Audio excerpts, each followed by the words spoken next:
छत्तीसगढ़ में बीजेपी सत्ता संगठन के तालमेल को और बेहतर करेगी। सत्ता में 1.5 साल पूरे होने के बाद पार्टी की कोशिश है कि एक ओवरऑल समीक्षा के बाद सत्ता संगठन एक दूसरे के साथ मिलकर बेहतर काम करें। इसी को ध्यान में रखते हुए आज भाजपा में मैराथन बैठक का दौर चला। इन बैठकों को लेने के लिए राष्ट्रीय सह संगठन मंत्री शिव प्रकाश और प्रदेश प्रभारी नितिन नवीन विशेष तौर पर रायपुर पहुँचे। सुबह से बीजेपी कार्यालय में बैठकें होती रही, जिसमें पहली बैठक संगठन के प्रमुख पदाधिकारियों की थी। इस बैठक में पार्टी के राष्ट्रीय स्तर पर दिए गए कार्यक्रमों की जिम्मेदारी पर चर्चा हुई। दूसरी बैठक मंत्रिमंडल और विधायक दल की थी। इस बैठक में विधायकों और मंत्रियों को भी संगठन के दिए कार्यक्रमों में सक्रिय रहने की हिदायत दी गई। साथ ही बयानबाजी में संयमित रहने का मंत्र भी शिव प्रकाश ने दिया। बताया जाता है कि इस बैठक में विधायकों से सत्ता और संगठन को लेकर फीडबैक भी लिया गया। तीसरी बैठक प्रमुख कोर ग्रुप के सदस्यों के साथ थी। राष्ट्रीय पदाधिकारी और प्रदेश के प्रमुख पदाधिकारी की बैठक में पार्टी और सरकार में होने वाले आगामी फैसलों पर चर्चा हुई। आज भारतीय जनता पार्टी के विधायक दल की बैठक संपन्न हुई है।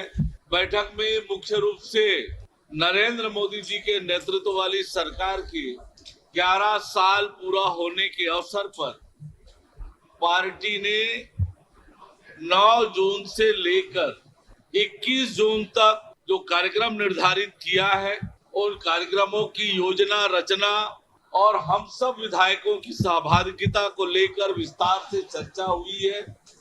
इस विषय पर मार्गदर्शन मिला है। 11 साल की जो उपलब्धियां हैं, उन उपलब्धियों को व्यापक रूप से अलग अलग कार्यक्रमों के माध्यम से करने का निर्णय हुआ है। सबका मार्गदर्शन विधायक दल में प्रस्तुत हुआ है। आने वाले समय में जो कार्यक्रम होने वाले हैं, उस सबको लेकर विस्तार से चर्चा बातचीत हुई है। वैसे कहने को तो पार्टी ने अपनी इन बैठकों को पार्टी के कार्यक्रमों पर केंद्रित रखा था, लेकिन संकल्प से सिद्धि अभियान के साथ मोदी सरकार के 11 साल के कार्यकाल की सफलता और योग दिवस के कार्यक्रमों की तैयारी को लेकर दिशा निर्देश जारी करने के साथ बैठक का असली मकसद पार्टी की समीक्षा और समीक्षा से आए फीडबैक पर अमल करना रहा। प्रधानमंत्री मोदी जी के सरकार के 11 साल और उस 11 साल का जो कार्यक्रम हुए हैं, उसके संदर्भ में बातचीत हुई है। और इसके बाद में जो आने वाले कार्यक्रम हैं, उस कार्यक्रम में सभी को उसको संपन्न कराना है। उसके साथ में आपातकाल का कार्यक्रम है, योग दिवस का कार्यक्रम है, और ये जो अभी जिले में कार्यक्रम हुआ मंडल का कार्यक्रम, और मंडल के बाद में नीचे का जो कार्यक्रम है, तो ये सारे कार्यक्रम संपन्न कराना है। उस दिशा में बातचीत हुई है। भाजपा की कवायद पर विरोधी दल कांग्रेस की खास नजर है। बीजेपी में बदलाव की सुगबुगाहट पर कांग्रेस का तंज भी सामने आया है। कांग्रेस ने इन मैराथन बैठकों का मकसद पार्टी और सरकार में नाकामी को छुपाने की एक्सरसाइज करार दिया है। दल का बैठक प्रदेश पूरी तरह से अपराधियों की चपेट में है। प्रदेश में सरकार ठीक नहीं चल रहा है और कहीं न कहीं उनके नेता शामिल हैं। इसलिए ये बैठक इमरजेंसी में रखा गया है कि 1.5 साल में सरकार पूरी तरह से फेल हो चुकी है, और ये समीक्षा नहीं है, बल्कि भारतीय जनता पार्टी और उनके विधायकों का ये आत्ममंथन करने का बैठक है। फिलहाल इन बैठकों के पीछे की सियासत को समझने की जरूरत है। बीजेपी में कई हिडन एजेंडे के तहत काम किया जाता है, इसलिए बैठकों में कार्यक्रम और अभियान से इतर कई बड़े बदलाव सत्ता और संगठन में होने हैं। इन एक्सरसाइजेस को उससे भी जोड़कर देखने की जरूरत है। Bureau report, TV 24 news.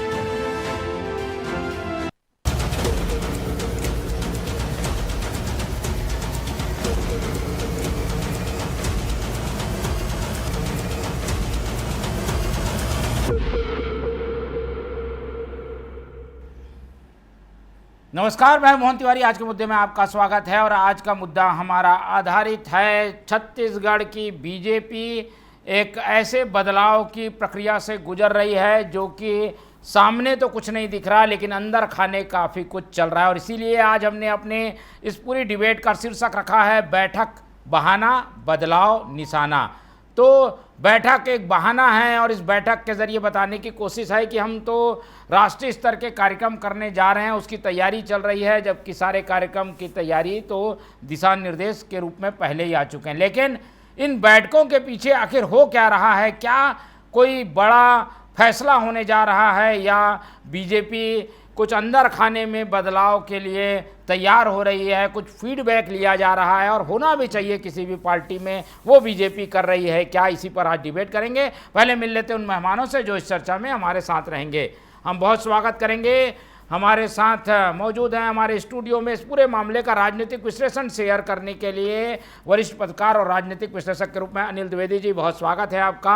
BJP का पक्ष रखने के लिए हमारे साथ मौजूद हैं निशिकांत पांडे जी, बहुत स्वागत है आपका। और कांग्रेस का पक्ष रखने के लिए हमारे साथ मौजूद है कांग्रेस के वरिष्ठतम नेता और तेज तर्रार प्रवक्ता के रूप में जाने जाने वाले सुरेंद्र शर्मा जी, बहुत स्वागत है आपका। तो तीनों मेहमान हमारे साथ मौजूद हैं और जैसा कि हमने बताया कि बीजेपी के यहाँ आज बैठकों का दौर चला, कार्यक्रम क्या थे वो भी सबके सामने है कि भाई मंडल स्तर तक जो संकल्प से सिद्धि अभियान है वो चलाना है, मोदी जी के कार्यक्रम घर तक पहुँचाना है, इसके अलावा योग दिवस है वो मनाना है। पर विधायक दल की बैठक, फिर बड़े लोगों की बैठक, फिर पदाधिकारियों की बैठक, ये सारी चीज़ें इन कार्यक्रमों के लिए हो रही हैं। ये कुछ जमा नहीं, अंदर कुछ खाने चल रहा है, ऐसी बातें भी आई। पहले बीजेपी से ही शुरुआत करते हैं। हालांकि प्रवक्ता होने के नाते निशिकांत पांडे जी की अपनी सीमाएं हैं, वो ज़्यादा खुलकर कुछ नहीं कहेंगे, पर उनसे समझने की कोशिश करते हैं कि आखिर आज बीजेपी की इन बैठकों में हुआ क्या, क्या कोई फीडबैक लिया जा रहा है, समीक्षा की जा रही है, बदलाव की कुछ प्रक्रिया चल रही है क्या निशिकांत जी? मोहन जी, आपको, बड़े भाई अनिल द्विवेदी जी को और आदरणीय सुरेंद्र शर्मा जी को संध्या जवान।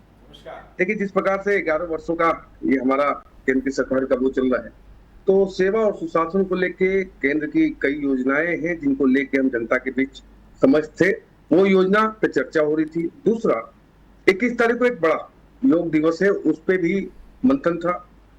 तीसरा, जो आने वाले 25 तारीख को जो आपातकाल दिवस, जो देश के इतिहास में एक काला अध्याय है, जो नए युवा हैं जिनको इसके बारे में जानकारी नहीं है, उनको ये बताना कि किस प्रकार से लोकतंत्र को हथकड़ी पहनाया गया था। तो ये सारे विषय हैं। जिस प्रकार से आपने चर्चा का प्रारंभ किया मोहन जी, कि चिंतन मनन, ये भारतीय जनता पार्टी का एक सतत प्रक्रिया है। आप बहुत दिन से पार्टी को कवर करते होंगे, ये एक प्रक्रिया है हमारी पार्टी का। इसलिए 2 से आज हम तीसरी बार केंद्र की सरकार में, कई राज्यों में सरकार है। उसका कारण है कि जनता के जनमानस के आशा आकांक्षाओं के अनुरूप हमको प्रदर्शन करना होता है, और जो हमने प्रदेश की जनता के साथ या देश की जनता के साथ जो वायदे किए थे, और केंद्र की योजना और प्रदेश की योजना को जो डिलीवर करने का काम है, उसका अंत्योदय के भाव से आखिरी व्यक्ति तक डिलीवर हो रहा है या नहीं हो रहा है, उसका चिंतन मनन लगातार होता है। रही बात आपने कही बदलाव स्वाभाविक चीज है, उसमें कोई बहुत बड़ी विषय नहीं है, लेकिन ये बदलाव के संदर्भ में नहीं था। ये जो विधायक दल की बैठक हुई या उसके पहले जो बैठक हुआ या बाद में हुआ, ये स्वाभाविक तौर पे प्रदेश के विकास के हित को देखते हुए और कार्य योजना को देखते हुए, जो कार्य योजना केंद्र से प्रदेश को आते हैं उनके संदर्भ में था। और उसके कार्य योजना का क्या, कितना, जितने हमने कार्यों का और जितनी योजनाएं बनाई थी उस संदर्भ में कहाँ तक पहुंचे, कहाँ कमी रह गई, कहाँ ज्यादा हो गया, उसको समीक्षा आप कह सकते हैं, समीक्षा बैठक के रूप में थी, वही था। बाकी बदलाव के विषय में कोई चर्चा का बात नहीं है। संदर्भ इतना ही था कि 11 वर्ष के जो मोदी जी का कालखंड है, जो विकसित भारत का संकल्प है, उस विकसित भारत के संकल्प में विकसित छत्तीसगढ़ का संकल्प हमारा कहाँ पे है और कितनी तेजी से आगे बढ़ना है, वो सारे विषयों को लेके ये चिंतन और मनन था। ठीक है। कहा यह जा रहा है कि समीक्षा हुई है, तो समीक्षा में तो कुछ चीजें अच्छी भी आई होंगी, तो कुछ बुराई भी आई होगी। उन सब चीजों को ठीक करने के बारे में कुछ बात हुई है क्या? मोहन जी, बिल्कुल। आप हमारे और जो बोलते हैं कि पार्टी विद द डिफरेंस का जो मैटर होता है, वो भारतीय जनता पार्टी पे इसीलिए लागू होता है कि अगर जहां कोई कमी है उसको रेक्टिफाई करके सुधार किया जाता है, और सुधार एक सतत प्रक्रिया होना चाहिए, और गलतियों से सीखना चाहिए। कोई गलती कहीं पर हुई है तो उससे सीख लेके आगे बढ़ते हैं। तभी 80 में बनी हुई पार्टी आज 2014 से अभी भी सरकार में है और देश की जनता का अपार स्नेह मिल रहा है। उसका कारण है कि हम लगातार जनहितैषी योजनाओं के साथ संकल्पित मन से उनके प्रति काम करते हैं। जी मोदी, ठीक है। चलिए, बीजेपी ये तो मान रही है कि कुछ समीक्षा हुई है और चीज़ें हर पार्टी में ऐसी आती हैं जिन पर ध्यान देने की ज़रूरत होती है, तो वो भी पार्टी कर भी रही होगी। कांग्रेस से भी प्रतिक्रिया ले लेते हैं। देखिए शर्मा जी, आप लोग तो सृजन की बात कहकर 3 महीने हो गए, सृजन अभी हुआ ही नहीं है, और ये अभी बीजेपी ने चालू भी कर दिया, लगातार उनके यहाँ बैठ के चीज़ों को सुधारना, फीडबैक लेना, विधायक दल, सारी बैठकों का दौर शुरू है। इस पूरे प्रकरण को कैसे देखते हैं, इस पूरी प्रक्रिया को कैसे देखते हैं? और कांग्रेस अपने आप का आकलन जब करती है तो क्या अपने आप को कोई धीमी रफ्तार में पाती है क्या बीजेपी की बनस्बत? आज की जो बैठक है वो भारतीय जनता पार्टी की थी और भारतीय जनता पार्टी का जो सम्मेलन हुआ है उस पर आज हम चर्चा कर रहे हैं जी। कांग्रेस की चर्चा फिर कभी करेंगे जी।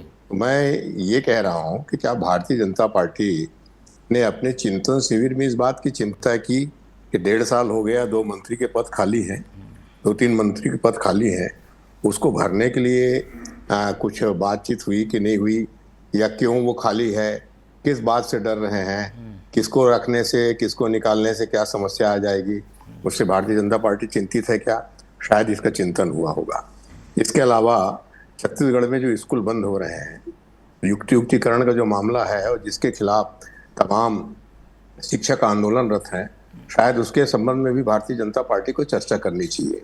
इसके अलावा अगर आप देखेंगे तो छत्तीसगढ़ में रेत माफिया का जो तांडव मचा हुआ है, खनिज अधिकारियों के ऊपर गाड़ी चढ़ा दे रहे हैं, पुलिस वाले को मार दे रहे हैं और लोगों को पकड़ करके बेल्ट से पिटाई कर रहे हैं, उसका वीडियो जारी हो रहा है, जगह जगह चाकू चल रहा है, जगह जगह मारपीट हो रही है। तो इन सारे खाद की कमी से किसान परेशान हैं, खेती का समय आ गया है। तो इन सारी बातों पर भारतीय जनता पार्टी अगर चिंतन करे तो 1.5 साल की सरकार है, 1.5 साल की सरकार ने अपनी जिम्मेदारी का परिचय अभी तक नहीं दिया है और अगर देखा जाए तो ये सरकार पूरी तरह से असफल है। मैं तो कहता हूँ, मुझको कई बार ऐसा लगता है कि केंद्र शासित सरकार है। जब केंद्र से पदाधिकारी आए हैं तो थोड़ी सी बैठक हो गई, मगर अभी तक न मंत्रियों की नियुक्ति हो पा रही है, न कुछ हो पा रहा है। और भारतीय जनता पार्टी जो है चुनाव जरूर जीती है, मगर जनता का दिल जीतने में, जनता का विश्वास जीतने में, छत्तीसगढ़ के विकास को अग्रगामी बनाने में वो पूरी तरह से असफल है। तो भारतीय जनता पार्टी की इन सारी चीज़ों की चिंता करनी चाहिए। सरकार का निर्वाचन जनता ने बड़े विश्वास के साथ किया है और आज भारतीय जनता पार्टी उसके परीक्षा की घड़ी में है। तो ये इन सारी बातों पर भारतीय जनता पार्टी अगर चर्चा करे, चिंतन करे, विचार करे, सुधार करे तो अच्छी बात होगी। ठीक है, तो बीजेपी को क्या क्या और चिंतन मंथन की ज़रूरत है ये कांग्रेस बता रही है। आऊँगा इन सब बातों पर, लेकिन एक टिप्पणी ले लेते हैं। अनिल जी की लंबे समय से बीजेपी को करीब से देखते आ रहे हैं, बार बार हम सभी दर्शकों की, जनता की इसी बात पर उत्सुकता है कि भाई कब होगा मंत्रिमंडल फेरबदल, क्या उसके लेकर कोई प्रक्रिया चल रही है क्या? ये सारी चीज़ें जो हुई कल से लेकर आज तक, क्या इनको उनसे जोड़कर देखा जाना चाहिए? कुछ तो अंदर खाने पक रहा होगा। देखिए मोहन जी, बीजेपी जो है वो पार्टी विद डिफरेंट की बात करती आई है और ये जाहिर भी होता रहा है। आज भी जो बैठकें हुई और जिस तरह विधायक और संगठन पूरी सत्ता एक तरह से बैठी विचार मंथन के लिए, चिंतन मनन के लिए, तो ये एक राजनीतिक प्रक्रिया है और ये जरूर होना चाहिए। खासकर जो राजनीतिक दल जो सत्ता में होते हैं वहाँ पर सरकार और संगठन दोनों का रोल अहम हो जाता है।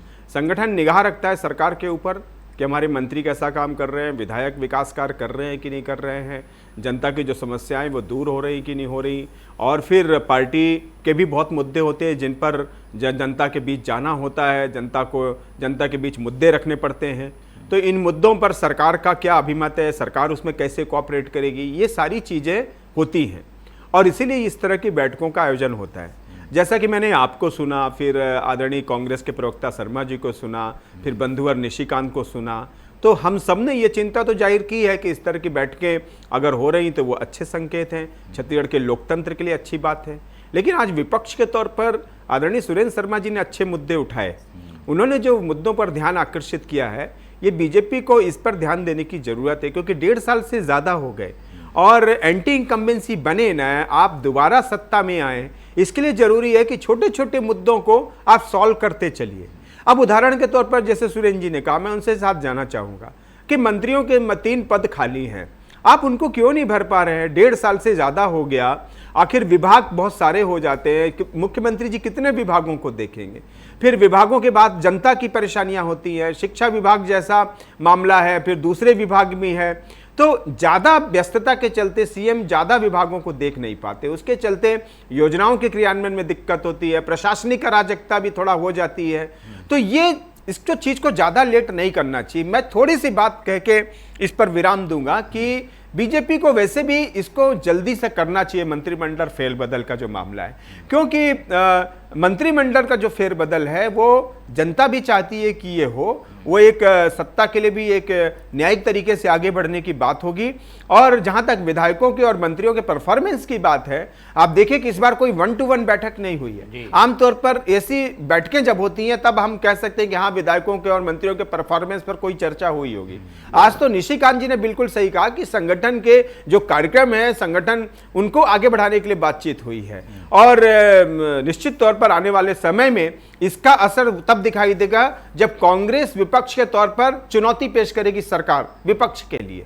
ये देखने वाली बात होगी कि ये बैठक कितनी सक्सेस हो पाती है। ठीक है। और पांडे जी, लेकिन जब इतने बड़े जिम्मेदार पदों से जुड़े हुए लोग एक साथ जुटते हैं तो जाहिर सी बात है केवल क्या कार्यक्रम करना है ये बात तो होती नहीं होगी, और चीज़ें जो कि शर्मा जी ने भी बताई, कुछ खामियां, उन पर भी चिंतन होता होगा, जो किया जाना है, क्या काम करना, उस पर भी बातचीत होती होगी। तो जैसा कि हमने शीर्षक रखा है कि बैठक तो बहाना है और बदलाव निशाना है, तो क्या बदलाव के निशाने के लिए भी कुछ बातचीत हुई होगी? संकेतों में ही सही, लेकिन बात तो हुई होगी, इस बात से इनकार नहीं कर सकते।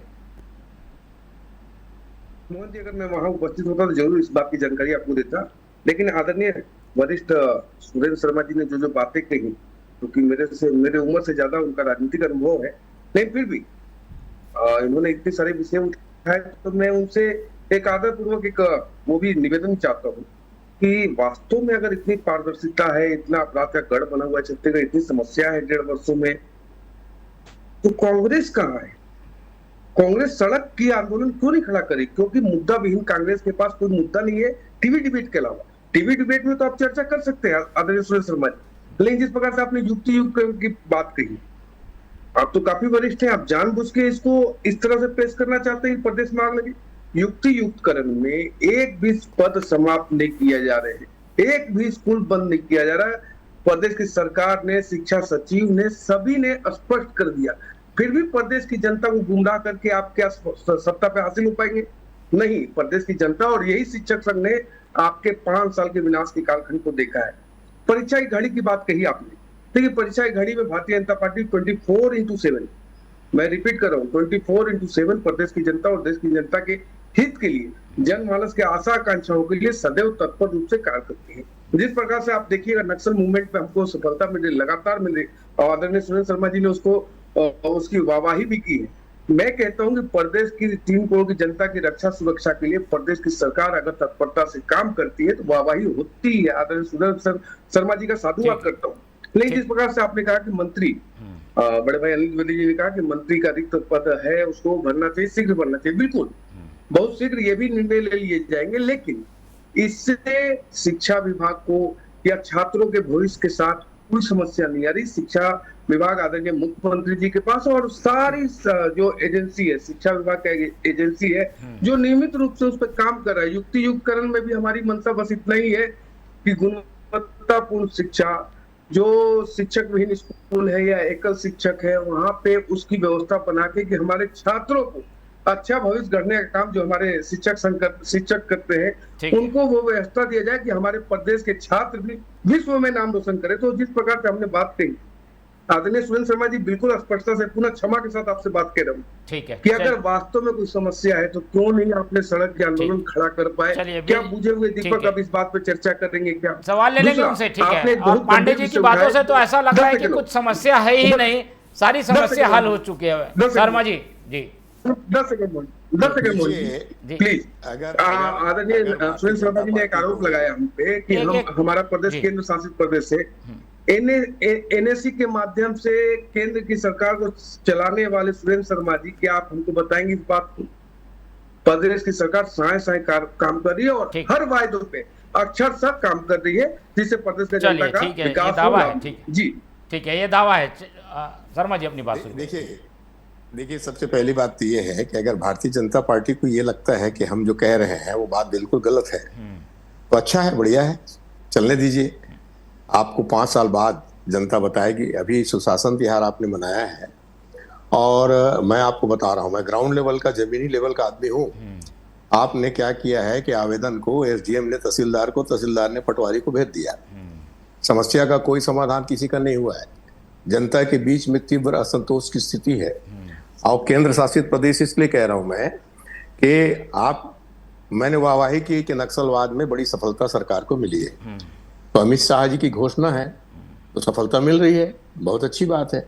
मगर जो ग्रामीण स्तर पे कलेक्टर ऑफिस जलाए जा रहे हैं, एसपी बंगला छोड़ के भाग जा रहे हैं, थाने में घुस के कत्ल हो रहा है, जो झारखंड का आदमी आके यहाँ गोली चला रहा है, महिलाओं का निकलना मुश्किल हो रहा है, लगातार बलात्कार की घटनाएं हो रही हैं, शराब पी के लोग स्कूल में आ रहे हैं, इसको कौन देखेगा? ये जिम्मेदारी भी तो सरकारी की ही है।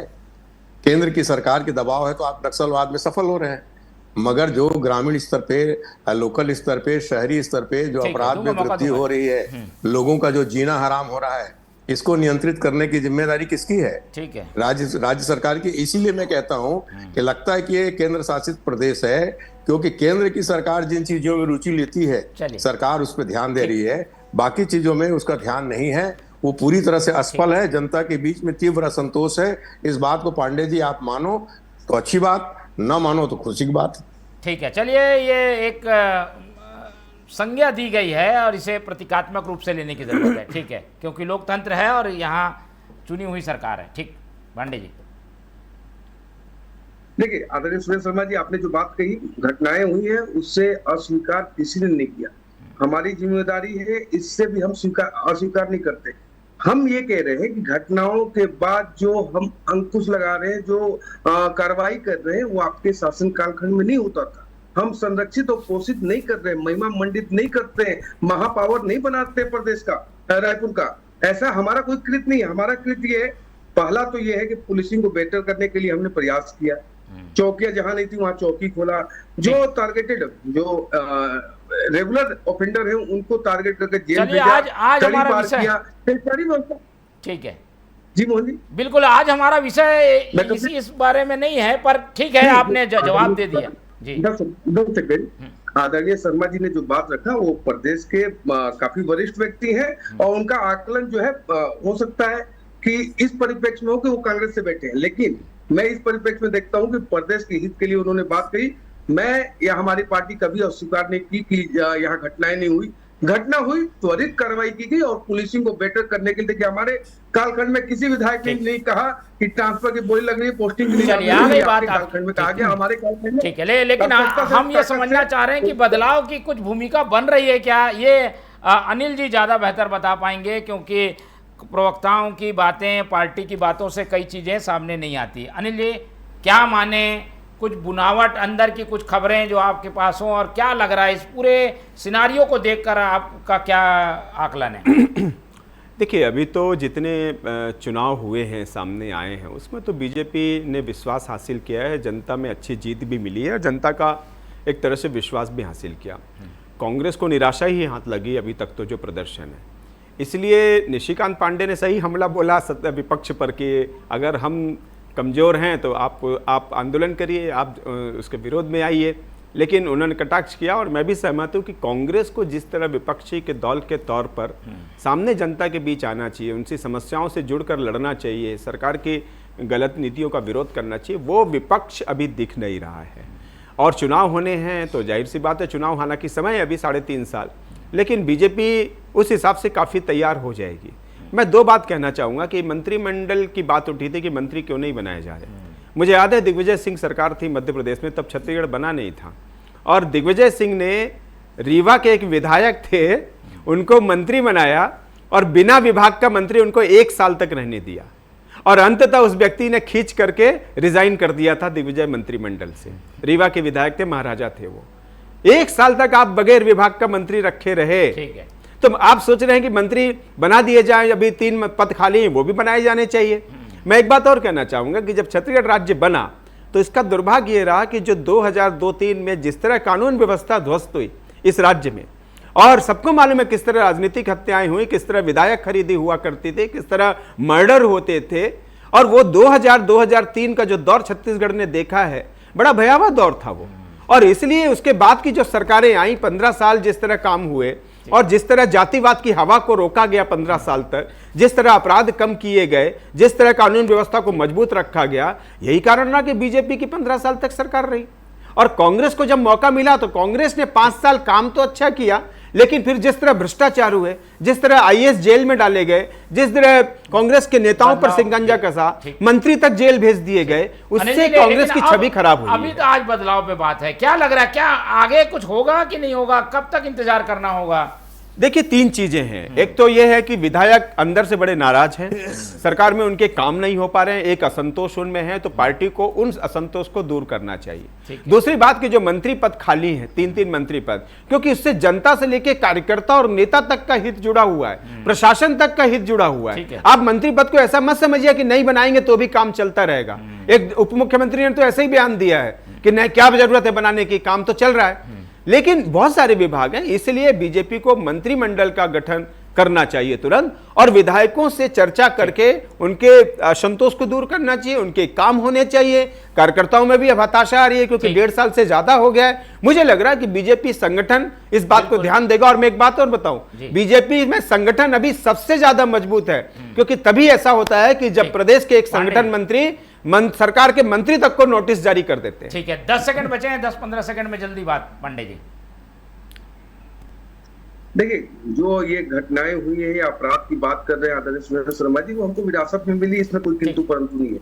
लेकिन जिस प्रकार से मंत्रिमंडल की बात हो रही है, आदरणीय मुख्यमंत्री जी का नीचे 10 सेकंड विशेषाधिकार है और बहुत शीघ्र हो जाएगा। लेकिन कांग्रेस वाले अपने प्रदेश की कार्यकारिणी तो गठित कर ले। आज तक आपने, आज आप लोगों की बात है, लेकिन आज आप लोगों की बात हो रही है, बुझे हुए चुनाव हार गए, उनको हटाने की बात चल रही है। आप पांडे जी मजबूर है, क्या कारण है? इतने वरिष्ठ हैं, आपके पास तो पावर होना चाहिए। लेकिन फिर भी कांग्रेस के कार्यकर्ता घर बैठे हुए हैं और कांग्रेस पार्टी हमसे चर्चा कर रही है। ठीक है, चलिए ये सारी बातें आएंगी, लेकिन करने का करें। बिल्कुल, चलिए समय आज इतना ही है, लेकिन हम कोशिश कर रहे थे कि बदलाव की संभावनाओं को कुछ टटोलें, लेकिन लगता है कि अभी ये हमसे दूर है। लेकिन जो संभावनाएं मिल रही हैं, संकेत मिल रहे हैं, वो ये कि जुलाई तक कुछ ना कुछ नया होगा, तब एक बार और फिर हम डिबेट करेंगे। इस पूरी चर्चा में हमारे साथ अनिल द्विवेदी जी जुड़े, उनका धन्यवाद। निशिकांत पांडे जी ने समय दिया, उनका धन्यवाद। और सुरेंद्र शर्मा जी हमारे साथ जुड़े अपने कीमती समय के साथ, उनका बहुत बहुत धन्यवाद। तो तीनों मेहमानों को धन्यवाद कहते हुए आज की ये चर्चा यहीं खत्म करते हैं और आप लोग से रखते हैं उम्मीद कि आप लोग देखते रहेंगे TV 24। रखिए अपना बहुत ख्याल। नमस्कार।